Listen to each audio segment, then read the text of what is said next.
নমস্কার বন্ধুরা, পাপা অ্যান্ড পিয়ান্স কিচেনে আপনাদের স্বাগত। আমি রানী চলে এসেছি আজকে একটা বাটা মাছের প্রিপারেশান নিয়ে।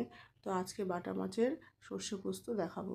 তো তার জন্য প্রথমে বাটা মাছগুলো ভালো করে ধুয়ে নুন হলুদ মাখিয়ে তেলে দিয়ে অল্প করে ভেজে তুলে রেখেছি। বেশি কড়া করে ভাজার কোনো প্রয়োজন নেই। তারপর তুলে রেখে সেই কড়াইতেই আমি যা তেল ছিল তার মধ্যে একটু টমেটো, কাঁচা লঙ্কা, একটু কালো জিরে ফোড়ন দিয়েছি। দিয়ে তার মধ্যে একটা পেস্ট দিয়েছি। তারপরে সেটা হচ্ছে সাদা সর্ষে, কালো সর্ষে আর পোস্ত। সেটা দিয়ে তারপরে কিছু ধনেপাতা দিয়েছি একটু।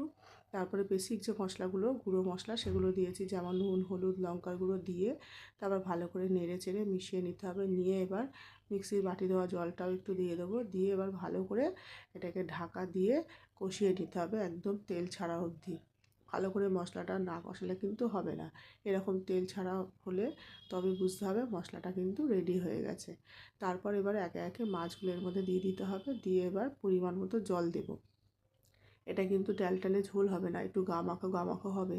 তো সেই রকম বুঝে জল দেব। দিয়ে একটু ঢাকা দিলেই কিন্তু আমাদের বাটা মাছের সর্ষে পোস্ত একদম রেডি। দেখুন কি সুন্দর লাগছে, অপূর্ব লাগছে দেখতে, খেতেও অপূর্বই লাগবে। লাস্টে একটু মিষ্টি অবশ্যই দেবো, যদি কেউ মনে না করেন তো দেবেন না।